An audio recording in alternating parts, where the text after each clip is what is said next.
Alright, here's part two. The first one I dealt with the imagery or the image of Jesus and primarily the letters to the churches. This one primarily is about the seals. Part three will primarily be about the trumpets, but so let's just go right into it. There's a lot of imagery in the book of Revelation. There's a whole bunch of imagery. And again, as I mentioned in the first video, it is a book unto the future. And that's why you have these sort of, I see this and I see that, and this person sees that, and this person sees that. Some things I'm going to say you probably never heard before. Some things are going to strengthen what you already know. Some things are just going to show you some things from a different angle. Again, just because you don't agree with it does not necessarily make it wrong. Besides, I'm going to try my best to say when I believe something, it's what I believe. And a lot of this is going to be I believe. So anyway, it's really just for you to consider what's in the text. It's not really to convince anybody of anything. I cannot go through this verse by verse with you guys. It'll take way too long. So you have to read for yourself and then just consider some of the things I say in the videos. Part 2, basically starting around chapter 4, talks about the throne of God. And there are other mentions of the throne as well. And if you read the descriptions of the throne, there's a lot of power that comes out from the midst of it. Basically, I say that simply because when there's a thunderstorm and there's lightning right above our heads and there's a loud crack of thunder, most of us go running for the hills. If you can't handle that power, how are you going to stand before true power? You know, this is why when the atheists, for example, when they say, when I get before God, I'm going to ask him this and I'm going to demand that. Remember Job?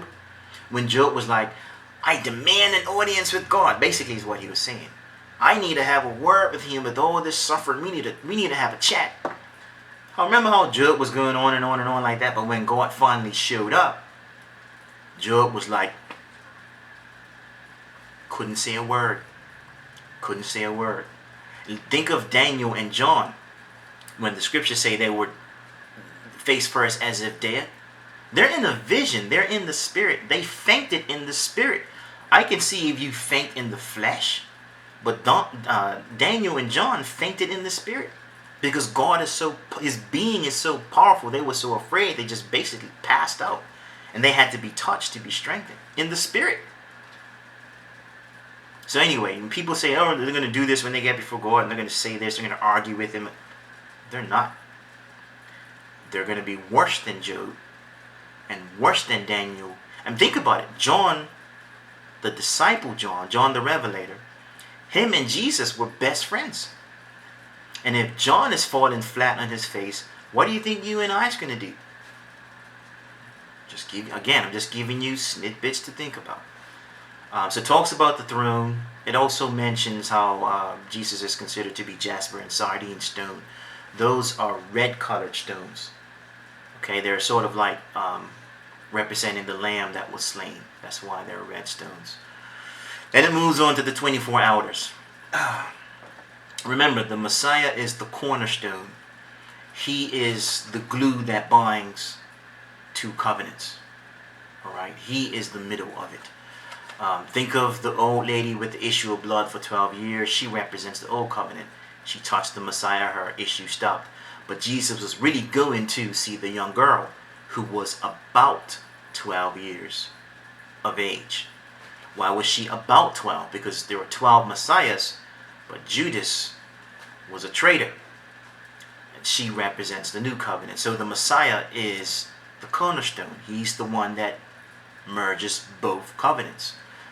If you look at later on in Revelation, you see how the city of heaven has at the 12 gates and the 12 foundations of the city are the names of the 12 tribes and the 12 disciples.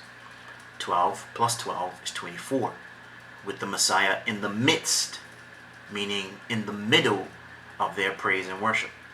So the 24 elders represent the 12 tribal patriarchs as well as the 12 disciples. The 24 elders. The 4 beasts, I'm not even going to try. Well, it's been a long time since I really looked at that. Maybe 20 years. or not. I don't know. Since I really looked at the beast with the fully covered with eyes, which could probably mean that they're all seeing, all knowing. Maybe not that they're actually covered with eyes. Remember, a lot of this is imagery. Whenever you see the face of man, it typically represents that whatever that beast is, whatever that image is, it has the ability to think. It's wise. I don't remember what cattle and eagles represent. But anyway, you can read the four beasts if you want. But what I would like to advise you of is, remember, we're talking about an eternal God. An eternal God. He has an eternity of creation. It's not just about us on earth for the past 6,000 years. It's not about just angels. It's got to be stuff that he's not even mentioned. He's only telling us stuff that we can grasp, that we can sort of grasp. He's not even talking. The half has not yet been told. Not even the half of it has been told. It can't be told when you're talking about an eternal God. So he has to have beings, other creations out there that we know nothing about. So keep that in mind when you start reading things like the four beasts and whatever else. Then we go into the seals. That's a big one because you're talking about the seven seals. One thing I want to point out is before the first seal is even broken, because remember, the announcement went out, who is worthy to break the seal? And the scriptures say, no man in heaven or in the earth or under the earth was able to break the seals and look thereon. That poses a major problem for post-tribulation people and pre-wrathers. Possibly, even mid-tribbers. Okay, pre-wrath would be this new age stuff. Less than 20 years old. But the question begs, how did they get in heaven? Follow me with this. How did they get in heaven before the first seal was even broken? How did they get there if there's no pre-tribulation rapture? That's a question I've been asking. I have maybe 40 questions, to be honest, based on the scriptures. But whenever I have conversations with post and pre-wrathers, I always ask that question. And here I am a decade later, no one has ever been able to answer. But they keep their beliefs, but they can't answer. How did they get in heaven if there's no pre-tribulation rapture? Just wanted to point that out to you because you read it, but that may not jump out at you. The announcement went out, and no man in heaven was found worthy to open the seals and look thereof. Also, you're going to see in one of the seals, souls underneath the altar. A lot of people say, oh, these are people dying in the tribulation. How do you know? How do you know these are the people dying in the tribulation? Read what they're saying. They're obviously impatient. They're like, how long, O Lord, do we have to wait for you to avenge us? That doesn't sound like somebody that got there yesterday, or somebody that got there last week, or last month, or last year. Remember, tribulation period is not that long. How do you know that's not Abel? Abel, who was the first martyr, killed by his brother Cain. How do you know he's not in there saying that? How do you know it's not Isaiah, for example? Folklore said, or tradition says that Isaiah was put in the log and he was cut in half. How do you know it's not him in that number? How do you know it's not Stephen, who was the first Christian martyr? These people are obviously impatient. They didn't get there like yesterday. They're saying, how long do we have to wait? We've been waiting forever. We're at the end of the age. How long do we have to wait, O Lord? Pay attention to what they're asking. These aren't people who are just now pouring in, who just got there. These people are impatient, if I can use that word. What was I going to say as well about under the altar? Nothing. Oh, consider also what Scripture says about how those who are killed because of God, those who are killed because of Jesus, the New Testament Scriptures tell us they're going to receive a better resurrection. It's possible that these people who are killed because of God, regardless of when they lived, whether it's Abel, before Israel even existed, before the church even existed, whether it's someone like Isaiah, who would have been under the dispensation of grace, which is under the law of Moses, or whether it's somebody like Stephen, who was killed for Jesus under the dispensation of grace. So you have The dispensation of the conscience, which will be people like Abel. The dispensation of the law, people like Isaiah. The dispensation of grace, people like the Christian Stephen. The scriptures say people who die basically for God will receive a better resurrection. I am in complete agreement with that, because if they get some sort of gift or some sort of reward, I can guarantee you every single saint is going to be cheering for them. Like, yeah, they deserve it, because some of them died horribly. You think of what the Catholics and what what Rome has done to saints. Boiled them alive in hot oil. Fed them to wild animals. If you've ever watched YouTube channels, for example, you look at nature where a buffalo or a hog or something is being torn apart alive, or a deer being torn apart by wolves or whatever, and you can hear that animal screaming. Imagine if that's a human being being ripped apart by a wild animal. These people died horribly. Emperor Nero burning Christians alive because he was a pyromaniac. I'm not even going to go into the brutality of the Catholic Inquisitions. But yeah, they deserve whatever reward. If they receive a better resurrection, God bless them. Because some of us, we feel we can't, we would just probably die of a heart attack if we had to go through some of the things that they went through. So you know what? God bless them. If they died that way, you know what? If God has a special resurrection for them, a special gift, I'm going to be clapping for them. I don't know about you, but I'll be clapping because they deserve it. So those could be, or that could be why that number is under the altar, because that number is separate from the other numbers that I'm going to mention momentarily. Think also when you get to the part where it talks about the figs falling from the trees as if in a mighty wind. Remember, John lived 2,000 years ago.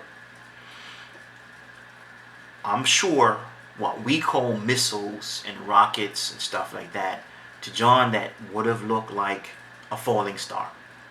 So John is basically saying stars are falling to the ground. Some people say these are meteorites and comets. But remember, John's not talking about a particular area.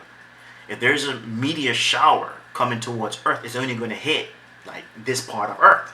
But if there's some sort of world war, you're going to have missiles flying all around the planet. I'm not saying it's World War III, but it sounds like war to me.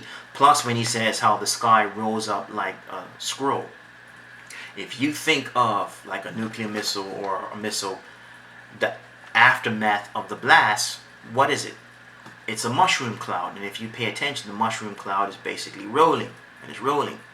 To John, I guess the only way he can describe it as a primitive person is, the sky rolling up like a scroll. Because to him, that's basically the only way he can describe it. He can't say it's a bomb blast. He wouldn't have known what a bomb blast was 2,000 years ago. Plus, it says, it's figs falling as if from a mighty wind. There's a lot of them, and they're fast. It's a lot of them. So anyway, I'm not saying it is or it's not meteorites, but I'm saying from our lifetime and our warfare, what else do we fight with? I mean, you have missiles that come up out of the ground. You have missiles and stuff that come out of battleships. You have missiles and things that come out of fighter jets, helicopters, handheld devices, RPGs. You have missile defense units that also would look like a shooting star to an ancient John. So just consider those things when you read. I don't want to miss anything there. So basically, it's a few things. Then we go on to, there's like a pause. Like it goes to that, up to like the 6th or 7th seal, and then it pauses and talks about other things. It mentions the 144,000. A couple of things I want to mention about the 144,000. Obviously, they're Jews. And I'll come back to it later on, I think in, I'm not sure, part 4. I'll deal with them the second time. Right now, we see them, they're on earth. They're clearly on earth. But later on in Revelation, they're actually in heaven. And we'll come back to that. But they're obviously Jews because they have tribal affinity. 12,000 from each tribe. It's not the church. It's not these cult groups. Because the church does not have tribal affinity. You can say that the church has replaced Israel. That's a lie. You can say it, but even if you do believe that, you don't have tribal affinity. You can't say you're from the tribe of Dan. You can't say you're from the tribe of whatever. You can't. So these are obviously Jews, and there's not a single Christian mentioned in this number. So you really do have to ask yourself, okay, these people are being sealed for protection. Did Jesus forget about his church? Or is the church not here? Because none of these people are Christian. Okay, and I'm sure there's more than 144,000 Christians on this planet. So why isn't Jesus sealing his own bride? You got to start asking yourself those sort of questions. And then it moves on to the uncountable number. Some people read and they don't understand that John is going from seeing the 144,000, and then he's describing the uncountable number. The uncountable number, your English translation makes it seem that they come out of the Great Tribulation period. But you got to think about that. This planet has 6 billion people, right? That's to say that everybody on the planet is just raptured up during the tribulation period. It's an uncountable number. I can count the 6 billion. It may take me 2 lifetimes, maybe 3, but I can do it. I cannot count all the saints who existed from Abel to Seth to Noah to Job to Abraham, and then all, of course, the righteous people in Israel, like Moses, Isaiah, Jeremiah, David, all the priests who served God, and then, of course, all the Christians, the true Christians. You can't count that number, and then not to mention all the people who have never even heard of the law of Moses or the gospel of Jesus, but they turned away from sin. You Christians need to stop with you thinking that the church or Christians have a monopoly on the rapture, or Christians have a monopoly on heaven. You don't. It's not for the church. It's for all saints of all generations. That uncountable number is every saint that has ever lived from the first righteous dad who was able all the way up to the last convert, everybody in between, including the people who never even heard of the law of Moses or the gospel of Jesus. Stop thinking that, granted, if you have the knowledge of either or the gospel of Jesus, you're entitled to accept Jesus as your Lord and Savior.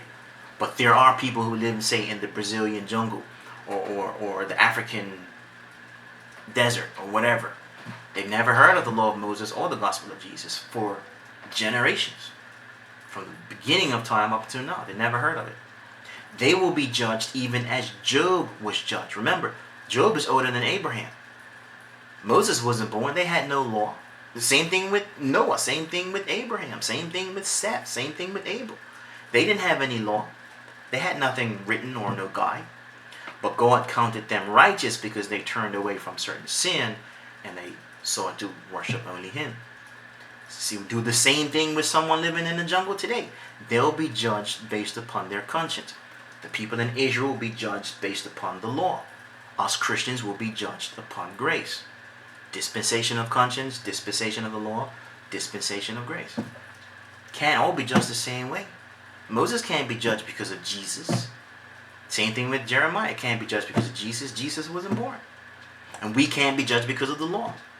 And the people who existed before the church in Israel can't be judged by either one of these two things. So that uncountable number is all saints.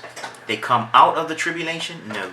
They're saved from the tribulation. It's the same Greek word that Jesus used when He says, I will keep you from the hour that comes upon the whole world. He didn't say, I'll keep you in the hour. He said, I'll keep you from the hour. It's the same word used here. Even though your English says they come out of the Great Tribulation, what it means is they're saved from the Great Tribulation. Alright, I've got 15 seconds. I think I made it to the end of that. We'll see you in part 3.